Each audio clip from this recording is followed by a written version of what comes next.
Chapter 34. The Lord said to Moses, Chisel 2 stone tablets like the first, and I will write on the tablets the words that were on the first tablets which you broke.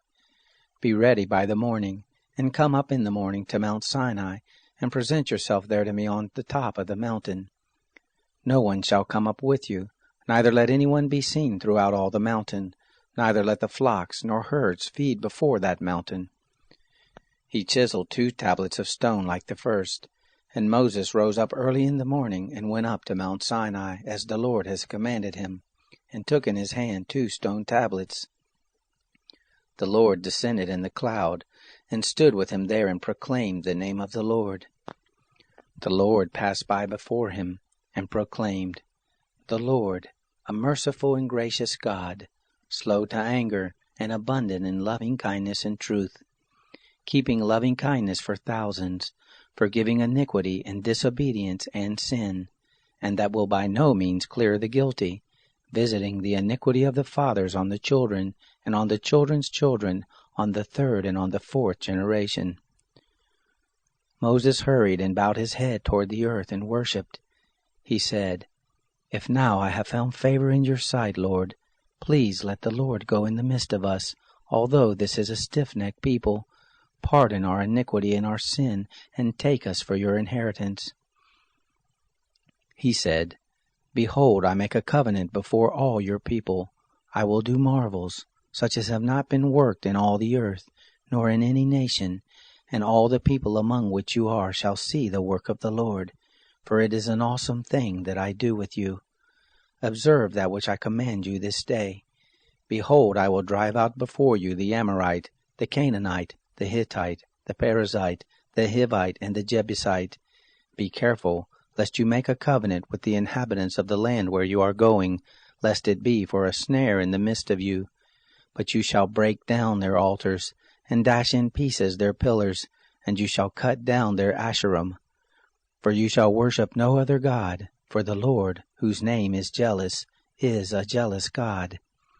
Don't make a covenant with the inhabitants of the land, lest they play the prostitute after their gods, and sacrifice to their gods, and one call you, and you eat of his sacrifice, and you take of their daughters to your sons, and their daughters play the prostitute after their gods, and make your sons play the prostitute after their gods. You shall make no cast idols for yourselves. You shall keep the feast of unleavened bread.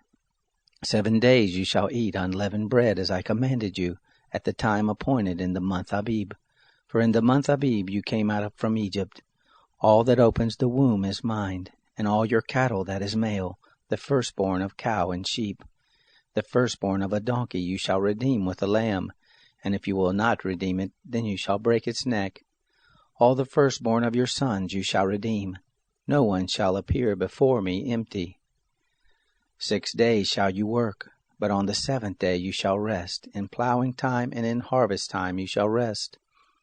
You shall observe the feast of weeks with the first fruits of wheat harvest, and the feast of harvest at the year's end. 3 times in the year all your males shall appear before the Lord God, the God of Israel. For I will drive out nations before you, and enlarge your borders. Neither shall any man desire your land when you go up to appear before the Lord your God 3 times in the year. You shall not offer the blood of my sacrifice with leavened bread, neither shall the sacrifice of the feast of the Passover be left to the morning. You shall bring the first of the firstfruits of your ground to the house of the Lord your God. You shall not boil a young goat in its mother's milk. The Lord said to Moses, Write you these words, for in accordance with these words I have made a covenant with you and with Israel. He was there with the Lord 40 days and 40 nights. He neither ate bread nor drank water. He wrote on the tablets the words of the covenant, the 10 commandments. It happened, when Moses came down from Mount Sinai with the 2 tablets of the testimony in Moses' hand, when he came down from the mountain, that Moses didn't know that the skin of his face shone by reason of his speaking with him. When Aaron and all the children of Israel saw Moses, behold, the skin of his face shone, and they were afraid to come near him. Moses called to them, and Aaron and all of the rulers of the congregation returned to him, and Moses spoke to them. Afterward, all the children of Israel came near, and he gave them all of the commandments that the Lord had spoken with him on Mount Sinai. When Moses was done speaking with them, he put a veil on his face. But when Moses went in before the Lord to speak with him, he took the veil off until he came out. And he came out and spoke to the children of Israel that which he was commanded. The children of Israel saw Moses' face, that the skin of Moses' face shone, and Moses put the veil on his face again until he went in to speak with him.